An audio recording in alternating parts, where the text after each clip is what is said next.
2026 সালে ভেনেজুয়েলার president Nicolas মাদুরোর পতন হবে এমন ভবিষ্যৎবাণী করেছিলেন পেরুর সামানদের একটি আধ্যাত্মিক দল। তাদের এই ভবিষ্যৎবাণী কি সত্যি হতে যাচ্ছে? মার্কিন অভিযানে মাদুরোর অপহরণের পর তার রাজনৈতিক ক্যারিয়ার ধ্বংসের মুখে সেটা অনেকটাই নিশ্চিত। এদিকে প্রেসিডেন্ট ডোনাল্ড ট্রাম্পও এবছর গুরুতর অসুস্থ হবেন বলে সামানরা ধারণা করেছেন। তবে ভেনেজুয়েলায় যুক্তরাষ্ট্রের এই নগ্ন হামলার নিন্দার ঝড় উঠেছে বিশ্বজুড়ে। গভীর উদ্বেগ জানিয়ে ভেনেজুয়েলায় উদ্ভূত পরিস্থিতি নিবিড়ভাবে পর্যবেক্ষণ করছে বলে জানিয়েছে নয়াদিল্লি। ভেনেজুয়েলার প্রতি সংহতি জানিয়ে মার্কিন বিরোধী বিক্ষোভে নেমেছে ভারতের বামপন্থী রাজনৈতিক দলগুলো। এ সময় বিক্ষোভকারীরা ট্রাম্প বিরোধী slogan then. Imperialist aggression against Venezuela. It is against the UN Charter. It is an attack against the humanity.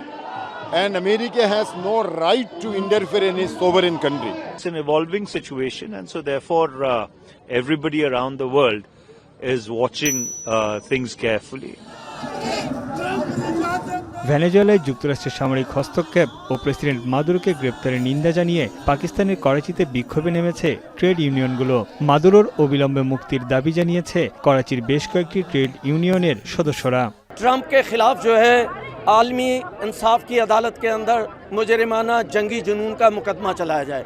उसने फ़लस्तीनियों में हज़ारों फ़लस्तीनियों का कत्ल किया है। पूरी दुनिया में जो है वो उसने जो है वो एक जंग बर्पा की हुई है। उस जंग का जो है फुलफौर खात्मा होना चाहिए और जो मुल्की वसाइल है जिनके उन पे किसी भी सूरत में किसी भी और मुल्क का कब्जा जो है वो नामंजूर है। এদিকে তুরস্কের আঙ্কারা ও ইস্তাম্বুল শহরে যুক্তরাষ্ট্র ও ট্রাম্প প্রশাসনের বিরুদ্ধে বিক্ষোভ করে শত শত মানুষ। ব্যানার ও পোস্টার হাতে মার্কিন সাম্রাজ্যবাদ নিপাত যাক বলে স্লোগান দেয় তারা। ভেনেজুয়েলার উপর মার্কিন হস্তক্ষেপের তীব্র নিন্দা জানিয়েছে তুরস্কের সাধারণ মানুষ। তানভীর চনি, এখন বিশ্ব। সানবিট সব দিবে সামাল। সানবিট ম্যাজিক প্রেস ডিশওয়াশিং এর মাথা ঘোরানো সলিউশন।